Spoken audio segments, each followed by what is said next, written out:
Berlin's homelessness crisis is out of control, and what's happening at night is shocking. One block gets cleared and the next block fills up. Then the next? People call it chaos. It's not. It's a system. Every night doors lock, warm places shut, toilets close, and move along becomes the rule. Winter makes it explode. People huddle to survive. So the crisis suddenly looks twice as big. But here's the part nobody wants to say. Sometimes help feels unsafe. Crowds, theft, rules, humiliation. Berlin keeps pushing people around, and the problem keeps spreading. What happens when a city has rules for everything, but exits for almost nobody? Let's walk through it. When the night becomes a system, what most people miss first is that the street isn't one single experience for anyone. It shifts from block to block, minute to minute. One corner can feel almost manageable for a moment, and the next can feel like a trap. The difference usually isn't drama, it's basic human needs in the simplest sense: warmth, light, somewhere to sit without being watched, somewhere to close your eyes without worrying what happens when you open them again. If you're sleeping outside, in winter especially, the night turns into a string of small choices made under pressure all night long. You're constantly weighing what happens if you stay,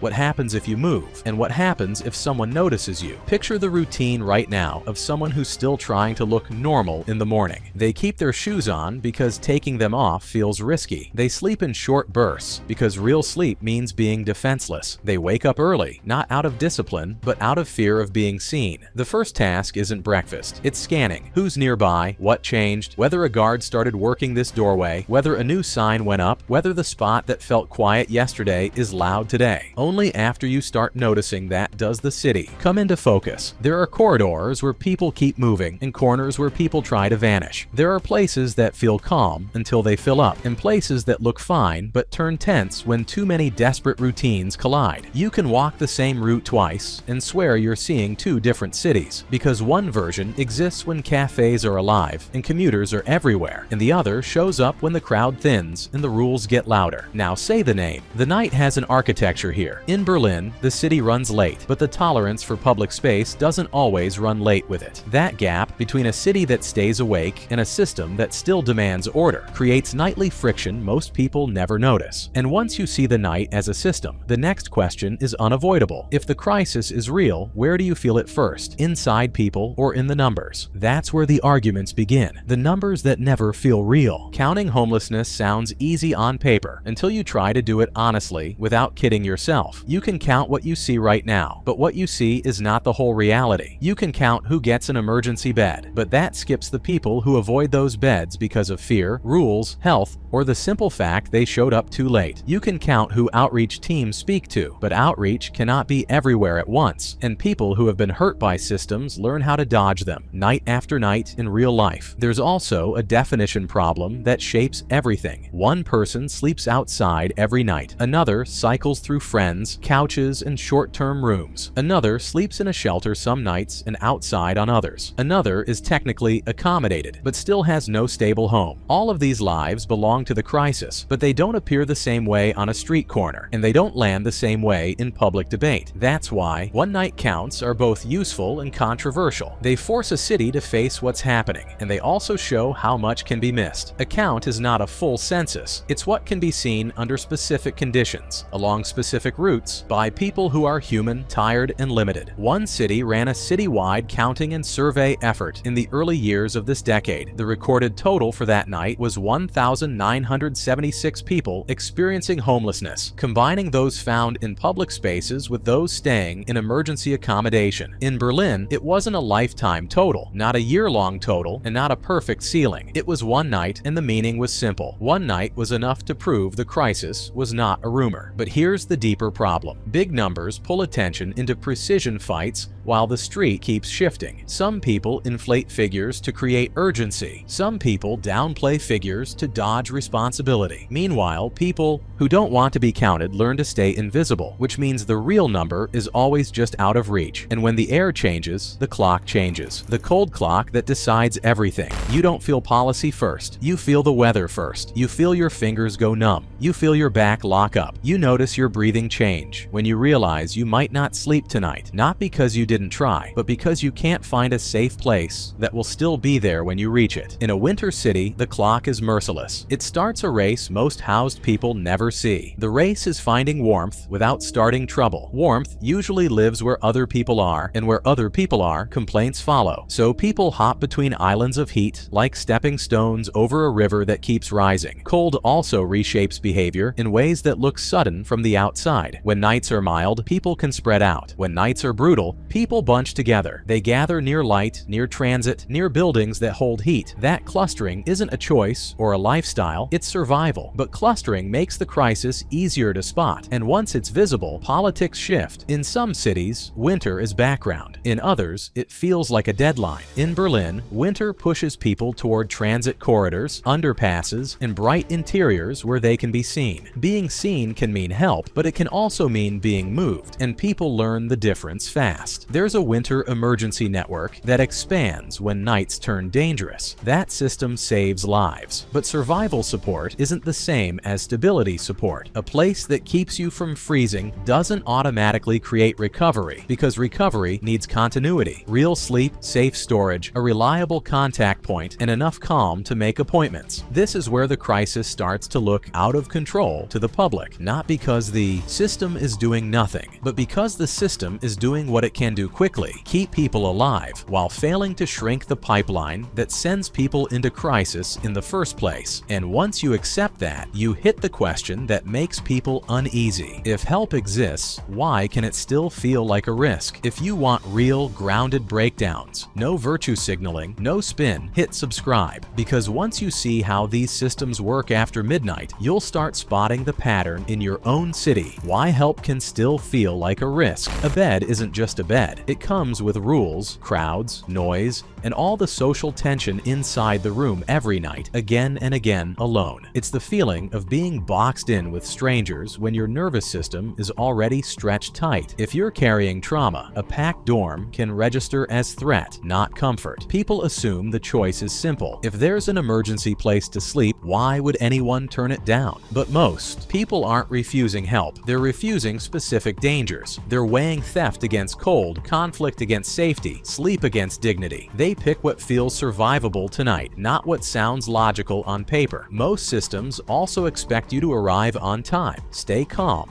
and follow instructions even when you're exhausted. That expectation makes sense for a system built around order. But homelessness is fatigue and uncertainty stacked day after day. When you're already running on fumes, a complicated intake process can feel like one more door shutting in your face. Timing makes it worse. If you spend the evening hunting for a safer place to land, you can miss the window for a bed. If you keep a job by working late or commuting far, you may show up after capacity is gone. If you're sick, anxious, or dealing with withdrawal, standing in a line can feel impossible. From the outside, this looks like refusing services. From the inside, it looks like a system that can't meet people where they actually are. Then there's the fear of losing the little control you still have. Leave your things and they might be stolen. Leave your spot and you might not find another. Walk into a facility and you become visible in a new way. Visibility can open doors, but it can also bring restrictions. People who've been pushed around before learn that invisibility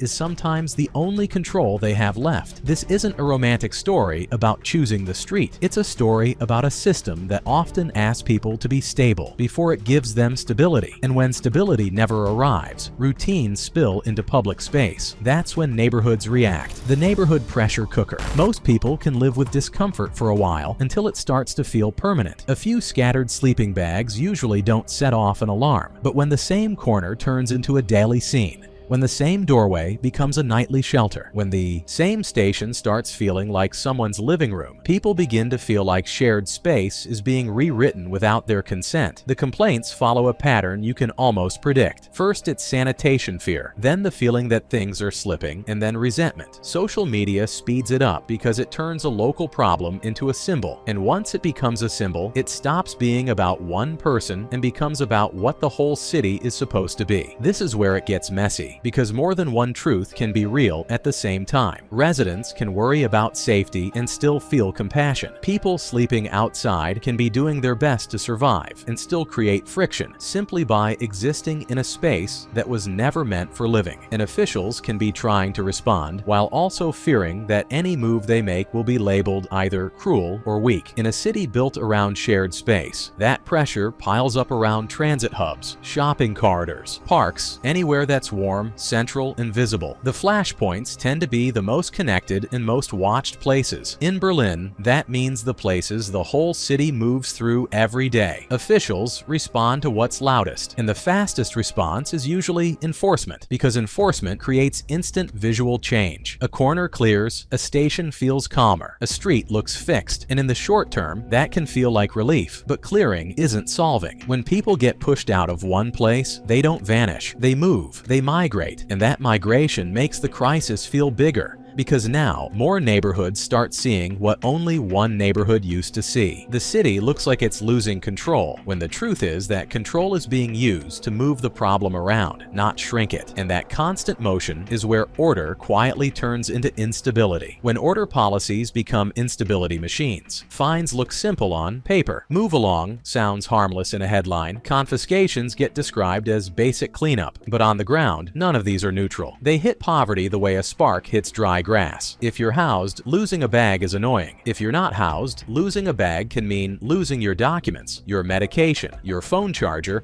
and the one set of clothes that lets you show up to work looking acceptable. And if you're not housed, being told to leave doesn't just mean walking away. It can mean walking for hours in the cold until your body is so tired you can't even think straight. Instability stacks up fast. One missed appointment can push support back for weeks. One lost ID can freeze an application that would have given you a legal address. One night with no sleep can ruin a job interview. And once you miss that chance, you look less employable, which makes you more visible, which brings more removal. That's a spiral, not a moral lesson. This is where out of control gets complicated. It can mean there are no rules, but it can also mean there are too many rules piled on top of too few exits. When rules multiply, people get trapped in contradictions. Comply with this, but you can't comply with that. Show up here, but you have nowhere safe to rest afterward. And once the public sees that instability, the public often asks for even more order, believing order will bring calm. Why emergency becomes the normal. A city can build an emergency places to sleep much faster than it can build permanent homes. It can pay for short-term outreach faster than it can fix the housing supply. So emergencies become the go-to tool, not because leaders are evil, but because emergencies match the calendar and the pressure. The result is a system that gets good at handling the sharp edge, while staying too weak to actually shrink the crisis. Seasonal expansions and temporary fixes keep people alive. They don't always move people out. And when emergency becomes normal, the public starts confusing survival with a real solution. This is where people start suspecting performance. The street clears for a weekend, then it fills again. A new rule gets announced, and then the crisis shows up somewhere else. A speech promises order, and then the same scenes return in a different neighborhood. You can't prove motives from the sidewalk, but you can watch outcomes. And outcomes are what people have to live inside. So the real question becomes, what actually stops the bleeding? The boring package that stabilizes people. Real solutions almost never look dramatic. They look like coordination. They look like paperwork that moves fast instead of dragging on for weeks. They look like a system built to lower friction for people who are already drowning. The first piece is stable, low-barrier shelter that doesn't feel like punishment. Predictability isn't a luxury. It's the ground recovery stands on. If you can't predict where you'll sleep, you can't plan anything else. The second piece is rapid housing placement. Don't make stability the prize you earn by being perfect. Make stability the platform that helps someone become more stable. Once a person has a door that locks and an address that's real, health improves, routines become possible, and the path back to work starts to feel achievable. The third piece is prevention that moves faster than the crisis. A lot of people fall because of one hit: a rent increase, a job loss, a medical bill, a delay in benefits. Small help delivered quickly can stop a fall that would cost far more later. The fourth piece is supportive services attached to housing. not locked behind a gate. If care demands perfect attendance while someone is sleeping outside, the program is built to fail. But none of this works at scale if a city can't produce enough actual homes. Why the fix gets blocked? Scarcity isn't just some market thing. It turns into politics. When housing is scarce, rents go up and property values go up. And people who already have a place start treating that scarcity like a kind of safety net. They worry that new construction will change the neighborhood they know and change the control they feel they still have. That worry doesn't stay private for long. It becomes organized pressure. Pressure turns into delays. Delays turn into higher costs. Higher costs kill projects. And then every project that dies gets held up as proof that building is impossible, which becomes the reason to build even less. There's another layer that sounds boring and technical, but it works like a gate. Process. A project can spend months in consultations, then months in revisions, then months in appeals, until the original budget no longer matches real life. Every delay adds cost, and every added cost either shrinks how many homes can be built